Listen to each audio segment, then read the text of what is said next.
আসসালামু আলাইকুম। আমি আজকে বানাবো চুল, যাদের চুল পড়ে যায়, ঝরে যায় বা ছিঁড়ে যায়, চুল পেকে যায়, তাদের জন্য এই রেমেডিটি বানাবো। চুলের তেলটা বানাবো।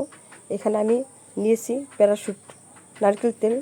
এখানে আছে দেখেন প্যারাশুট নারকেল তেল। আপনি চাইলে অন্য কোনো তেলও ব্যবহার করতে পারেন। এখানে আছে 200 গ্রাম তেল। 500 গ্রাম লেখা যেহেতু, তাও এখানে 500 গ্রাম নেই, এখানে 200 গ্রামের মতো আছে।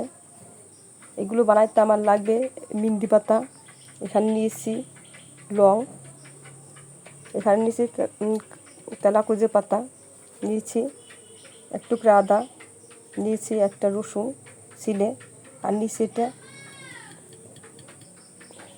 তিতা পাতা, আর নিয়েছি 2টা তেজপাতা, মেথি, কালো জিরে, একটা পেয়ারা পাতা, আর নিয়েছি এগুলো দুব্বা, নিয়েছি নিম পাতা, নিয়েছি থানকুনি পাতা শিকড় সহ, দুব্বারও শিকড় সহ নিয়েছি। এখানে নিয়েছি একটা পেঁয়াজ।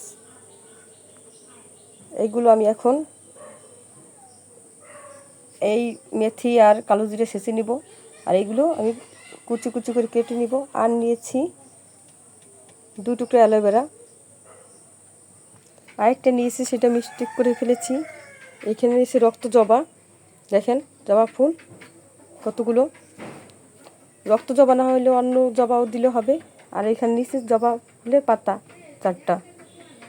এই কড়াইতে আমি দেখেন এগুলো কেটে ছেঁচে নিয়েছি।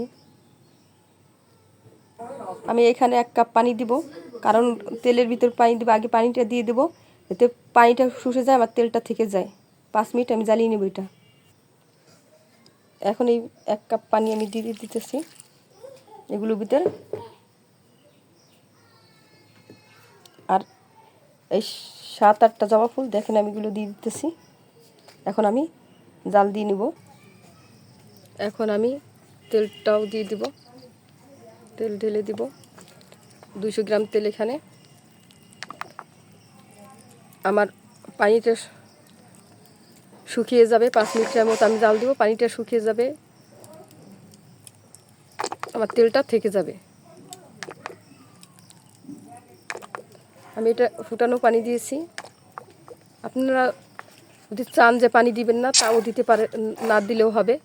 কারণ পানি দিলে হবে কি, আমার তেলটা থেকে যাবে, তেলটা শুষবে না। দেখেন আমার তেল আর পানি একত্রে সব ধুইতেছে। আমি এইভাবে জ্বালিয়ে নেব। নাড়া দিলাম, তল উপর করে দিলাম। এখন আমার তেল বানানো হয়ে গেছে। আমি এখন 2 মিনিট ঠান্ডা করব, তারপর আমি ঢেলে সেঁকে নিব। দেখেন আমি এই সেঁকে নিয়েছি, এই যে আমার তেল হয়ে গেছে। আর এইটা আপনি চাইলে মাথায় বেটেও দিতে পারেন, প্যাকের মতো। মাথায় বেটে দিয়ে তারপরে ভালো করে বেটে দিয়ে তারপরে শ্যাম্পু করলেই হয়ে যাবে। 1-1.5 ঘন্টা রেখে চুলে এটা উপকার পাবেন। এই দেখেন আমার তেল হয়ে গেছে। আজকে পর্যন্ত আবার নতুন কোনো ভিডিও নিয়ে আপনাদের সামনে উপস্থিত হবো। সে পর্যন্ত ভালো থাকুন, সুস্থ থাকুন। আসসালামু আলাইকুম রহমতুল্লাহি ওয়া বারাকাতুহু।